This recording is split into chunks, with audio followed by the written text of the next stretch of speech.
oras na para gumora ang mga chika kasama ang mga bida ng inaabangang series mula sa Viva One na Seducing Drake Palma. Naku, mga katrupa naming Mosma. Alam niyo ibig sabihin ng Mosma? Hindi po. Parang ganon, pero medyo, alam mo na, digital na tayo ngayon. So it's called Marites of Social Media. Eh ano yung A? Yung A, conforme yon sa anong nararamdaman nila about the chika. If it's kilig, ay, ganon. Pag nanghinayang, ay, ganon. Okay. So yun yung A. But anyways, eto na nga, mga katrupa naming Mosma, tara na't makichika mamaya. Hindi pala, ngayon na, eto na eh. Angela Muji and Robin Angeles, welcome to Shoutout! Hello po! Hello po, shout out! Good evening! Good evening po.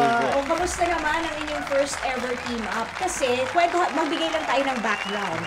From Mutya ng Section E, ano ba kayo doon? At ano sa tingin nyo yung naisip ng mga producers at mukha silang okay dalawa.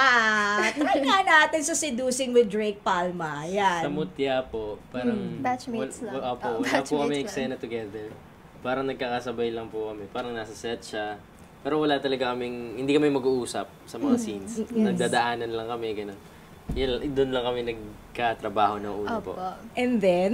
And then, one day po, I got a call na, you'll be playing this role of Alice Zyril Perez. Nagulat po ako kasi first time ko pong, yun nga po, ipa-partner po kay Robin. And hindi ko din po alam kung ano pong pumasok sa isip nila, if ano pong naisip nila na bagay po ba kami or something like that. Pero I really trust in their vision po, kaya ayun po, na-excite na lang po ako for the both of us po. okay. So dati, di ba, sabi nyo nga wala kayong speaking lines together, nagdadaan-daanan lang kayo doon sa serye. So ngayon na meron na kayong mga speaking lines at magkasama na nga kayo sa isang serye at magka-love team pa, how did it change? Mas naging closer ba kayo? Mas naging okay yung rapport ninyo? From Mutya ng Section E, nag-uusap na ba kayo nun? Hindi po. Not at all? Hindi. Nag-hi, hello Sign lang. language? Hi, hello. Hi, hello. Parang hi, good morning. Ganun lang. Yeah. Casual-casualan na hello. Kasi marami po kasing cast po yung ang Mutya. So, bihira po talagang mag-cross yung paths namin. Tsaka magkahiwalay po yung girls and yung guys. Yan pa. Or sometimes Team 1, Team 2 doing the shoot. No? Yes po, yes po. So ngayon, ano na yung difference? What's the difference now? I feel more comfortable with him around po. Parang sobrang saya lang niya kausap at gaan kausap po. Ako ngayon parang lahat na po nakukwento ko sa kanya. Kaya ko nang kwento lahat sa kanya. Hindi gaya dati na hindi naman kami nag-uusap. Parang may wall, ano? Parang medyo meron pa kayong reservation sa isa't isa. So ngayon, ang friendship nyo mas naging bongga. Yes po. Friendship lang to, ah. Opo. Ay, friendship Tita lang po. ang Opo. nagtatanong, tita Yes, kasi, po. di ba? Yes Alam mo po. naman tita di ba? So, friendship. Okay. So, anyways, yun nga. Ano yung mga first impressions nyo naman sa isa't isa? Ako po kasi first time ko siyang nakita sa audition po ng Mutya. Tapos, ang first impression, ang first impression, hindi ka dyan. Ang first impression ko po sa kanya is, parang bagay siya dun sa Japanese na, kasi meron na pong, kung sino po yung pag-auditionan. So, alam na po namin sino yung cast. Sabi ko, parang bagay siya kay Yuri. And feeling ko makukuha siya. Tapos nakuha nga siya. Wala, parang, I just feel, galing, nahulaan ko. Ikaw naman, Robin, yung first impression mo kay Angela? Ako po, feeling ko na ng sungit-sungit niya kasi super busy niya. Nag-aaral po kasi siya nun. So, parang hindi siya masyado kumakausap sa mga tao. Nasa online class siya dun sa audition. So, feeling ko masungit siya. Sabi ko, hindi ko kayang kausapin to. Pero, hindi naman pala. First impressions lang naman yun. Diba? At least na-break na yung first impressions. Yun pala, hindi siya masungit. Hindi pala. Ano pala siya?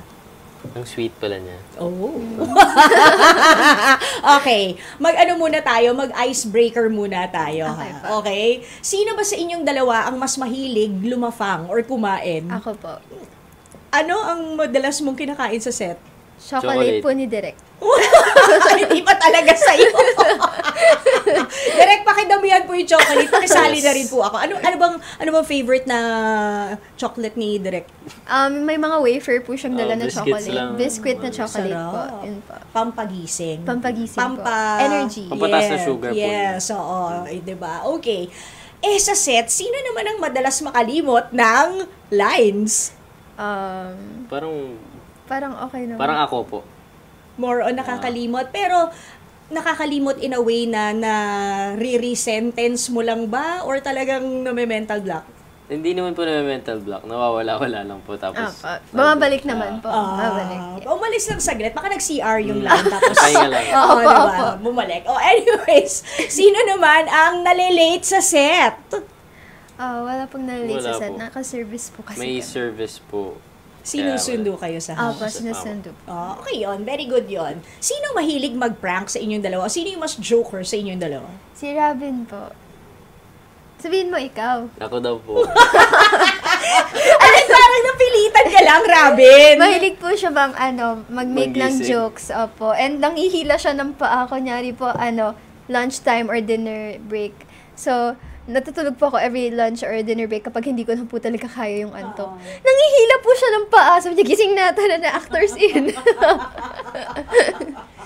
Okay. Sino naman ang madalas cellphone? Si Angela. Okay. Mahilig po ako mag-take ng picture, mag-check ng TikTok. Yes, Ayun. ako po hindi po ako nagsi-cellphone. Hindi ka ma-cellphone na person? Hindi po. Kahit social media? Hindi po. Talaga? Bakit? Wala lang po, parang gusto ko lang po sinusulit ko palagi, lalo na pag nasa taping. So, kaya hindi ako pala phone. Pero ako naman po, after, hindi na rin po ako nakahawak ng phone eh. Dire-diretso po kasi kami. Yung takes. Yes po. So, Pero, during breaks po. Hindi naman siya madalas. Kumbaga sa amin dalawa lang po, mas nagmumukha Compared siya. sa amin dalawa. Opo. Pero outside of set, nagsa-social media ka naman. Nagpo-post lang po, tas wala. Hindi po ako masyado. yung nagsascroll. Oo. Ganyan, hindi. Ay, grabe. Alam mo, nakakatuwa ka. Ganyan ang gusto kong, hindi masyadong Kasi, di ba, halos lahat tayo ngayon, mawala nga lang yung internet, nagpapanik na tayong lahat di ba? So, magsasurvive ka kapag nagka-apocalypse. Charing! Tama. Ikaw magsisave sa world. Charing! Yes. Okay, going back to Seducing Drake Palma, bakit ba yun yung title? Kasi po yun po yung mission ni Alice Daryl Perez na iseduce po yung campus crush po na si Drake Palma. Kasi Okay. nga po, sabi nila, wala daw pong naglalast na relationship si Drake. Laging saglit lang. So, etong Kay na ito, may boyfriend siya, si Sheen. At yung Sheen na yon ay boy best friend ni Alice. And si Alice in love kay Sheen. So, ngayon, nag-break si Sheen at si Kay dahil si Kay na-challenge kay Drake. So now, sabi ni Sheen, Alice, gawin mong boyfriend si Drake para tigilan na siya ng ex-GF ko, ganun. Dahil nga, in love si Alice, Best di friend. go siya for the go. Yes. Yun. Kahit Kahit- type niya yung best friend niya kasi. So, So- hindi mo pala talaga type Hindi. si Drake Palma, At aka first, Robin. at Mission lang niya first. ako. Okay. So, ikaw si Alice. Yes po. At first po, pero eventually parang, sa middle nga po ng series, parang si Drake na yung nagsiseduce kay Alice kasi, tapos, towards the end, parang, ay, Maganda yung sasabihin ng ending. meron pala, spoiler po, spoiler. Oo. Basta yon. Basta yung ending o kung ano man, aabangan natin yan. Yes. So, ang character mo doon ay what? Ang character ko po na si Alice doon ay very bubbly, she's outgoing and may best friend po siya na si Sheen at si Aya. Kasi, kaya dalawa lang daw po kasi medyo singkit siya, iniisip daw ng iba na masungit siya. Pero hindi siya masungit. Di ba similar to what Robin said? Kaya parang nakaka-relate po talaga ako kay Alice. Tapos ilalakihan ko na rin yung mata ko kasi ganun pala impression pag singkit. Yun po yung Dapat nakalagay sa pala ganito book. tayo lagi, te. Hi! Siya din, singkit din po siya. Di ba po, Miss Layla? Okay, ikaw naman, Robin, ano yung persona mo doon sa serye, doon sa series? Si Drake po parang sobrang sungit na lalaki. Parang wala siyang kinakausap na kahit sino. Seryoso. Tapos, Antipatiko, parang Antipatiko, laging tulog. habulin po siya ng mga babae si Drake. Kasi Tapos, misteryoso siya. Hindi, parang, Pogi Pogi. kasi. nagugwapuhan po sa kanya, hindi po sa akin. Matalino at pogi. Ayun, sobrang talino. Tapos parang binabastard niya yung mga babae para sasagutin niya. Tapos wala na after 1 8 second. seconds. Ganun. Mga ganun. Sige, break na tayo. Grabe. Ang bilis pala nga, ang bilis ng turnaround ng mga girls kay Drake Palma, di ba? Pero ang reason daw po niya kasi pang ano lang naman daw po yun. for bragging rights. So, sabi, sige, tayo na. Break na tayo ulit. Parang ganun po. So, may reason po siya. Pero sa side ng girl, di ba, may bragging rights din sila. Kahit 2 seconds, naging jowa ko si Drake Palma. Yun Yun nga po. Siya po, Diba? ganun. Okay, so magkakaroon ng twist. Yes Somewhere in the serye, Yes. magkakaroon ng twist between Alice and Drake. So, yun yung dapat nating abangan. Yes po. Okay, pero balik muna tayo sa persona ni Drake at ni Robin sa tunay na buhay. Ganun ka ba? Malayo po. Sobrang layo? Sobrang Sige, layo. kwento. Hindi po si Drake. Parang, si Drake, habulin ng babae ako, hindi naman. Baka hindi mo lang alam. Hello? Hindi po. Hello? Diba? Sa mga fans po ni Robin Sure. dyan, hindi po ba siya habulin ng mga Oo, babae? eh. Di ba, Miss Lala, parang ang labo. Kahit anong kulay ng buhok mo. I remember nung una kang nag-guest dito, grabe, ang haba ng pila dito. Inabangan ka talaga ng mga taga second floor. Yung iba galing pa ng third and fourth floor. O, di ba? Hindi nga lang babae nagpa-picture sa kanya, pati lalaki nagpa-picture sa Yes kanya. po. Navading sa'yo. Habulin po talaga siya. One thing Baka is- hindi mo lang alam. Pero eto na nga, sinasabi mo, di ba, na malayo yung character mo. How did you prepare for it? Naghanap ka ba ng case study or nadaan ba sa mga workshops na Opo, inattendan mo? Sa totoo lang po, every time na may series ako, si Miss Ana Fileo, siya po talaga yung nagtuturo sa akin kung paano maging ako yung sa character ko. Kasi sobrang nahihirapan po talaga ako, lalo nakakatapos lang ng mutya. So, kailangan kong mag-switch na to Drake. Parang agad-agad po yun kakatapos lang ng mutya, mag-shoot na ng Drake. So, Walang time huminga, no? Oo. Dapat mabilis tayo, kaya natin yan. Ayan po. How about you, Angela? How did you prepare for your role? Para naman kasing happy person ka lagi, no? Parang siya lang. Parang happy, parang sunshine ka rin no? Si Alice naman po, she reminds me so much of my younger self na yun nga po, sobrang mag-love, na kayang maging martyr para sa taong minamahal niya. And ang ginawa ko po, with Miss Ana Fileo din po, sabay po kami nag-workshop.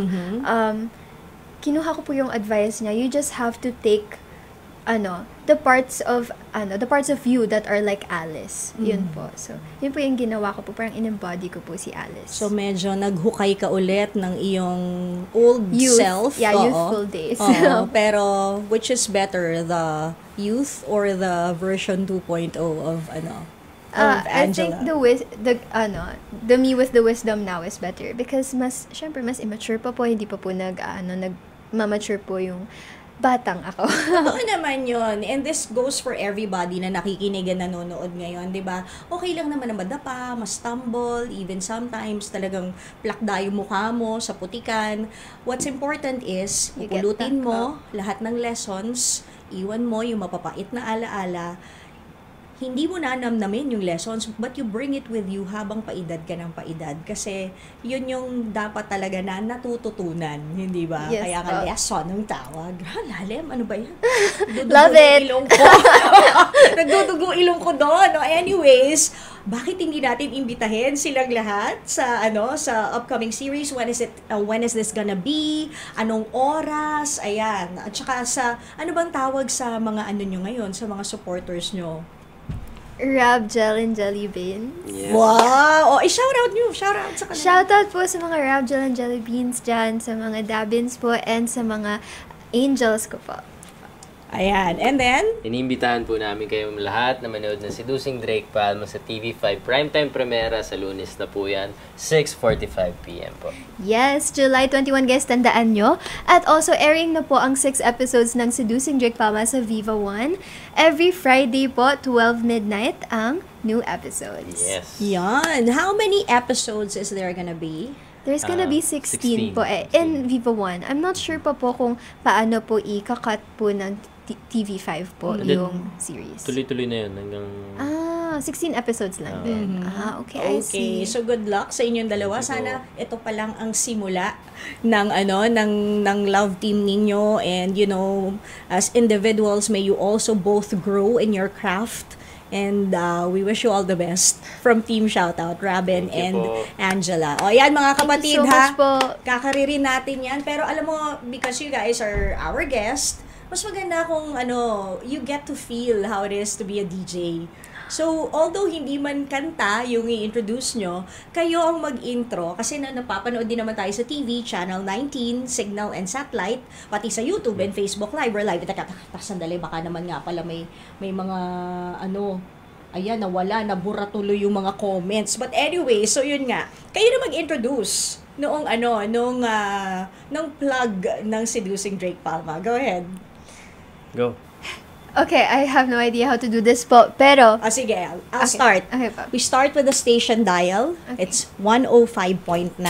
Wait, sulat ko Okay Susulat ni Tita. Teacher tayo ngayon. Thank you so much. Pangarap ko po magawa talaga to. Talaga ba? Oh, Yes 105. Teka, parang ang taas ng volume ko. Parang sumisig. 105.9 through 105.9. FM. True FM. Ayan. So, you just say 105.9 True FM. Ako po si, or this is your DJ, ganyan. This is your TJ. Whatever you Yeah, like, kung okay. if you're happy or the seductive voice or whatever Okay, you okay. want, however atake you want it, ha? Basta this is the station dial. Okay, Your station dial. 105.9 True True FM. This is your DJ, and your DJ, kung gusto mo ng alias mo, whatever. Yan. And then, please watch. Seducing Yan, Joy. Okay, love it, love it. Quiet, Okay. quiet on the set. I Quiet love on the it. set. Okay, Okay, let me ready? try. 3, 2, 1, act. Shut. 105.9 True FM. This is DJ Angela with... DJ Rabin. And we are inviting you to watch Seducing Drake Palma, airing now on Viva One. And in TV5, sa Lunes na po yan. Primetime Primera, 6:45 PM po. Ito na yung video. Let's roll.